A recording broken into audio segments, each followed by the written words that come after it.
Atomic Habits, perubahan kecil yang memberikan hasil luar biasa, oleh James Clear. Bab 4. Sosok yang terlihat ada yang tak beres pada dirinya. Untuk sahabat bisa klik tombol subtitle agar memberikan kenyamanan lebih saat mendengarkan audiobook ini. Terima kasih.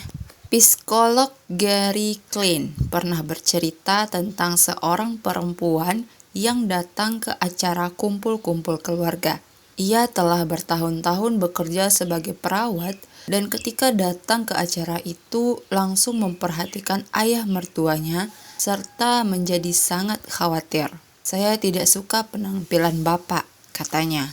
Sang ayah mertua yang merasa baik-baik saja dengan bergurau menyahut, "Wah, Bapak juga tidak suka penampilanmu." "Saya tidak bergurau," tegasnya. "Bapak harus ke rumah sakit sekarang." Beberapa jam kemudian, laki-laki itu harus menjalani operasi kritis setelah pemeriksaan mengungkap arteri besarnya mengalami sumbatan dan hampir membuatnya terkena serangan jantung. Tanpa intuisi putri menantunya, ia mungkin sudah tiada. Apa yang dilihat oleh perawat itu? Bagaimana ia dapat meramalkan bahwa mertuanya beresiko terkena serangan jantung? Ketika arteri besar mengalami hambatan, tubuh berfokus pada pengiriman darah ke organ-organ kritis dan menjauh dari lokasi-lokasi periferal dengan permukaan kulit. Akibatnya adalah perubahan pola distribusi darah pada wajah. Setelah bertahun-tahun menangani orang-orang gagal jantung, perempuan itu tanpa disadari mengembangkan kemampuan mengenali pola tersebut begitu melihatnya. Ia tidak dapat menerangkan apa sesungguhnya yang ia lihat pada wajah sang ayah mertua, tapi ia tahu ada yang tidak beres. Kisah serupa juga ada dalam bidang-bidang lain. Sebagai contoh, analis militer mampu mengidentifikasi kedip mana pada layar radar yang sudah rada musuh dan kedip mana yang berasal dari pesawat armada mereka sendiri, meskipun mereka sedang melaju dengan kecepatan sama, terbang pada ketinggian sama, dan terlihat serupa pada radar dalam hampir semua hal. Pada Perang Teluk, Lieutenant Commander Missile Relay menyelamatkan kapal perang ketika memberikan perintah menembak jatuh rudal itu. Padahal pada radar kedip-kedip itu tampak sama betul dengan kedip-kedip dari pesawat mereka sendiri. Ia mengeluarkan informasi yang tepat, tapi bahkan atasannya tidak mampu menerangkan bagaimana ia melakukannya. Kurator museum terkenal mampu membedakan mana benda seni asli dari tiruannya yang diproduksi dengan sangat ahli meskipun mereka tidak dapat mengatakan apa tepatnya yang berbeda. Ahli radiologi berpengalaman dapat melihat hasil pemindaian otak dan meramal bagian mana yang akan mengembangkan stroke sebelum tanda-tanda nyata dapat terlihat oleh mata yang tak terlatih. Saya bahkan pernah mendengar penata rambut yang dapat mengetahui apakah kliennya sedang hamil berdasarkan rasa pada rambutnya. Otak manusia sungguh seperti mesin peramal.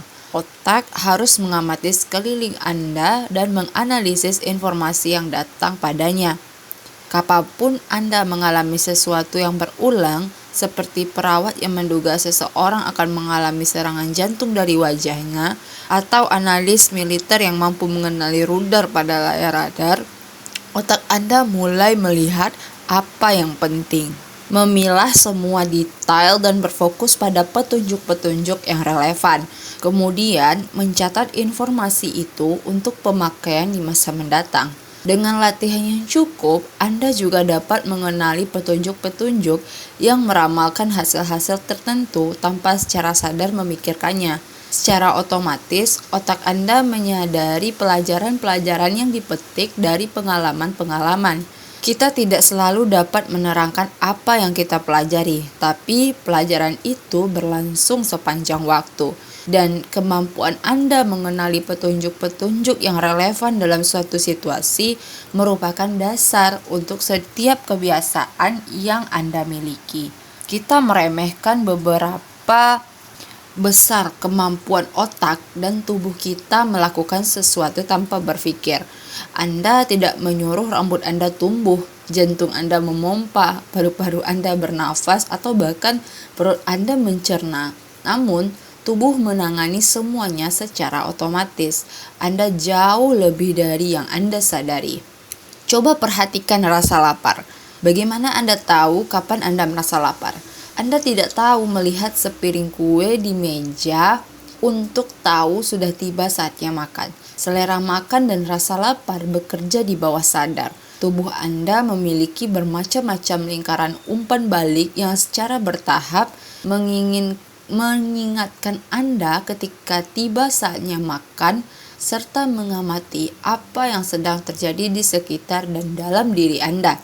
Gairah yang timbul berkat hormon-hormon dan bahan-bahan kimia yang beredar di seluruh tubuh, tiba-tiba Anda merasa lapar, bahkan meskipun Anda tidak tahu apa penyebabnya. Ini salah satu wawasan yang paling tidak diduga tentang kebiasaan kita. Anda tidak perlu menyadari petunjuk terhadap dimulainya suatu kebiasaan. Anda bisa melihat suatu kesempatan dan langsung menanggapinya tanpa memberikan perhatian sadar atasnya. Ini yang membuat kebiasaan berguna. Ini juga yang membuat kebiasaan berbahaya. Ketika kebiasaan terbentuk, aksi-aksi Anda datang di bawah arahan pikiran otomatis dan bawah sadar Anda. Anda terjatuh pada pola-pola lama sebelum menyadari apa yang sedang terjadi, kecuali ada orang yang menunjukkannya. Anda barangkali tidak sadar bahwa Anda menutup mulut dengan tangan ketika tertawa, bahwa Anda menutup mulut dengan tangan ketika Anda bersin, bahwa Anda meminta maaf sebelum mengajukan pertanyaan, atau bahwa Anda mempunyai kebiasaan memotong pembicaraan orang lain. Dan makin sering Anda mengulang pola-pola itu, makin kecil kemungkinan Anda mempertanyakan apa yang Anda lakukan dan mengapa Anda melakukannya. Saya mendengar seorang kasir diperintahkan memotong voucher yang sudah kosong setelah pelanggan menghabiskan saldonya. Pada suatu hari, kasir itu secara berturut-turut melayani pembeli yang berbelanja menggunakan voucher. Ketika pelanggan berikutnya tiba di depan loket, sang kasir menggesek kartu kredit orang itu, lalu mengambil gunting dan memotongnya menjadi 2. Secara otomatis, sebelum menengadah ke pelanggan yang ternganga dan tersadar akan apa yang sudah terjadi. Seorang perempuan lain yang menjadi subjek penelitian saya adalah mantan guru taman kanak-kanak yang beralih profesi menjadi karyawan perusahaan. Bahkan meskipun sekarang berada di lingkungan orang dewasa, kebiasaan lamanya sering muncul. Misalnya bertanya apakah rekan kerjanya sudah membasuh tangan setelah pergi ke kamar kecil. Saya juga mendapati kisah seorang laki-laki yang bertahun-tahun bekerja sebagai pengawas pantai dan terkadang masih berseru, "Jangan lari," setiap kali melihat seorang anak berlari. Sejalan dengan waktu, petunjuk-petunjuk yang memicu kebiasaan kita menjadi begitu lazim, sehingga praktis tidak terlihat. Camilan di dapur, remote control di sofa, ponsel dalam saku, dan lain sebagainya. Tanggapan-tanggapan kita terhadap petunjuk-petunjuk ini telah terpatri begitu dalam sehingga dorongan yang beraksi seolah-olah datang entah dari mana. Karena alasan ini, kita harus memulai perubahan perilaku dengan kesadaran. Sebelum dapat efektif membangun kebiasaan-kebiasaan baru, kita perlu mengatasi kebiasaan-kebiasaan saat ini. Ini bisa lebih sulit daripada kedengarannya, karena setelah suatu kebiasaan mengakar dalam hidup Anda, kebanyakan akan muncul secara otomatis dan di bawah sadar. Jika suatu kebiasaan tetap otomatis, Anda tidak dapat berharap berhasil memperbaikinya. Seperti kata psikolog Carl Jung, sampai Anda membuat yang tak disadari menjadi disadari, kebiasaan itu akan mengarahkan hidup Anda dan Anda akan menyebutnya nasib. Subbab kartu skor untuk kebiasaan. Sistem perkeretaapian Jepang dianggap salah satu yang terbaik di dunia. Kalau pernah naik kereta api di Tokyo, Anda akan melihat bahwa kondekturnya memiliki kebiasaan aneh. Sewaktu operator menjalankan kereta, mereka memiliki ritual menunjukkan ke objek-objek yang berbeda dan menyerukan perintah. Ketika kereta mendekati sinyal, operator menunjuk ke sinyal itu dan berkata sinyal hijau. Ketika kereta masuk dan keluar stasiun, operator menunjuk ke papan jadwal dan menyebutkan waktu. Di peron, karyawan lain melakukan aksi-aksi serupa. Sebelum kereta berangkat, petugas menunjuk ke sepanjang pinggiran peron sambil mengumumkan, "Semua aman?" Yap, setiap detail diidentifikasi, ditunjuk, dan disebutkan keras-keras. Proses ini yang dikenal sebagai menunjuk dan mengumumkan, atau pointing and calling. Pointing and calling adalah sistem pengamanan yang dirancang untuk mengurangi kesalahan. Kedengarannya konyol, tapi cara itu berhasil dengan sangat baik. Menunjuk dan mengumumkan mengurangi kesalahan sampai 85% dan memangkas angka kecelakaan sebesar 30%. Sistem kereta bawah tanah MTA di New York City meniru dan membuat versi yang hanya menunjuk. Dan dalam penerapan selama 2 tahun, peristiwa pengoperasian yang salah berkurang sampai dengan 57%. Menunjuk dan mengumumkan efektif sekali karena menaikkan tingkat kesadaran dari kebiasaan bawah sadar ke tingkat yang lebih sadar. Karena operator kereta harus menggunakan mata, tangan, mulut, dan telinga mereka lebih mungkin mendeteksi masalah sebelum terlanjur menjadi masalah besar. Istri saya melakukan sesuatu yang mirip dengan ini. Setiap kali kami bersiap untuk menempuh suatu perjalanan, ia secara verbal menyebutkan barang-barang paling penting dalam daftar bawaannya. Aku sudah membawa kunci-kunci, aku sudah membawa dompet, aku sudah membawa kacamata, aku sudah membawa suamiku. Makin otomatis suatu perilaku, makin kecil kemungkinan kita memikirkannya secara sadar. Jadi, ketika melakukan sesuatu 1000 kali sebelumnya, kita mulai melewatkan banyak hal. Kita mengandaikan lain kali akan tepat sama dengan yang terakhir kali. Kita begitu terbiasa melakukan apa yang kita lakukan, sehingga tak lagi mempertanyakan apakah itu memang yang terbaik untuk dilakukan. Banyak kegagalan kita dalam kinerja, terutama disebabkan oleh kehilangannya kesadaran. Salah satu tantangan terbesar kita dalam mengubah kebiasaan adalah mempertahankan kesadaran tentang apa yang sesungguhnya sedang kita lakukan. Ini membantu menerangkan mengapa konsekuensi kebiasaan buruk dapat muncul secara tiba-tiba. Kita memerlukan sistem menunjuk dan mengumumkan untuk kehidupan pribadi kita. Itulah asal-muasal kartu nilai kebiasaan atau habit scorecard, yaitu latihan sederhana yang dapat digunakan agar Anda lebih sadar tentang perilaku Anda. Untuk membuatnya sendiri, buatlah daftar berisi kebiasaan sehari-hari Anda. Berikut contoh daftar kebiasaan sehari-hari, seperti bangun, mematikan alarm, memeriksa ponsel, ke kamar mandi, menimbang badan, lalu mandi, menggosok gigi, membersihkan gigi dengan benang, memakai pewangi, menggantung handuk di jemuran, berpakaian, membuat secangkir teh, dan sebagainya. Setelah daftar Anda lengkap, perhatikan perilaku dan ajukan pertanyaan.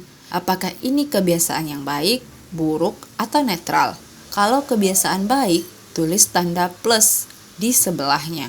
Kalau kebiasaan buruk, tulis minus di sebelahnya. Kalau kebiasaan netral, tulis sama dengan. Tanda yang Anda berikan pada suatu kebiasaan akan bergantung pada situasi dan sasaran Anda. Bagi orang yang sedang berusaha menurunkan berat badan, makan roti manis dengan mentega kacang setiap pagi mungkin kebiasaan buruk. Bagi orang yang ingin tampil lebih tegap dan berotot, perilaku sama mungkin merupakan kebiasaan baik. Semua tergantung apa yang sedang Anda perjuangkan. Memberi nilai untuk kebiasaan Anda bisa sedikit lebih rumit karena alasan lain. Label kebiasaan baik dan kebiasaan buruk agak kurang tepat. Kebiasaan baik atau kebiasaan buruk itu tidak ada.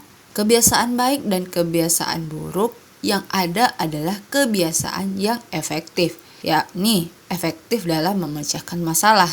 Semua kebiasaan itu baik bagi Anda dalam situasi tertentu. Bahkan disebut kebiasaan buruk, itulah sebabnya Anda melakukannya berulang-ulang. Untuk latihan ini, kelompok kebiasaan-kebiasaan Anda berdasarkan efektivitas bagi Anda dalam jangka panjang. Kebiasaan buruk bisa saja memberikan hasil negatif neto. Merokok mungkin merugikan, mengurangi stres saat ini. Dalam artian rokok sedang baik bagi Anda, tapi dalam jangka panjang perilaku ini tidak sehat. Bila masih sulit menentukan cara menilai kebiasaan, berikut pertanyaan yang saya senang gunakan. Apakah perilaku ini membantu saya menjadi tipe orang yang saya inginkan? 2. Apakah kebiasaan ini menambah suara mendukung atau menolak untuk identitas yang saya inginkan? Kebiasaan yang mendukung identitas yang Anda inginkan biasanya baik. Kebiasaan yang bertentangan dengan identitas yang Anda inginkan biasanya buruk. Ketika Anda membuat kartu nilai untuk kebiasaan, pada awalnya tidak harus ada perubahan. Sasaran Anda semata mencermati apa yang sesungguhnya sedang terjadi. Amati pikiran-pikiran dan aksi-aksi Anda tanpa membuat penilaian dan kritik diri. Jangan menyalahkan diri karena kesalahan-kesalahan Anda. Jangan memuji diri atas suatu keberhasilan. Bila Anda makan sebatang coklat setiap pagi, akui saja hampir seperti seandainya Anda sedang mengamati orang lain. Wah, enaknya mereka dapat berbuat seperti itu. Bila Anda penggemar makanan enak, cukup amati bahwa Anda makan kalori lebih banyak daripada semestinya. Bila Anda menghabiskan waktu untuk online, perhatikan bahwa Anda sedang mengisi hidup dengan cara yang tidak Anda inginkan. Langkah pertama untuk mengubah kebiasaan buruk adalah mewaspadainya. Jika Anda merasa memerlukan bantuan tambahan, barangkali Anda dapat melakukan menunjuk dan mengumumkan. Sebut keras-keras aksi yang menurut Anda lakukan dan hasil yang akan didapatkan. Bila Anda berniat menghilangkan kebiasaan makan junk food, tapi mendapati diri mengambil sepotong kue lagi, katakan keras-keras, "Aku hampir makan kue ini, tapi aku tidak membutuhkannya. Memakannya akan membuat beratku bertambah dan merugikan kesehatanku." Mendengar kebiasaan buruk diumumkan keras-keras menjadikan konsekuensi terkesan lebih nyata. Cara ini memperbesar bobot pada aksi sebagai ganti membiarkan diri terjerumus ke dalam rutinitas lama. Pendekatan ini berguna bahkan seandainya Anda hanya ingin mengingat satu tugas dalam daftar rencana. Cukup mengatakan keras-keras, "Besok aku harus ke kantor pos setelah makan siang." Akan memperbesar kemungkinan Anda sungguh melakukannya. Anda membuat diri Anda menyadari perlunya suatu aksi. Dan hal itu bisa memberikan hasil berbeda. Proses perubahan perilaku selalu dimulai dengan kesadaran. Strategi seperti menunjuk dan mengumumkan serta kartu nilai untuk kebiasaan terfokus pada membuat Anda mengenali kebiasaan-kebiasaan dan mengakui petunjuk-petunjuk yang memicunya, yang memungkinkan Anda bereaksi dengan cara yang bermanfaat bagi Anda. Ringkasan dalam bab ini.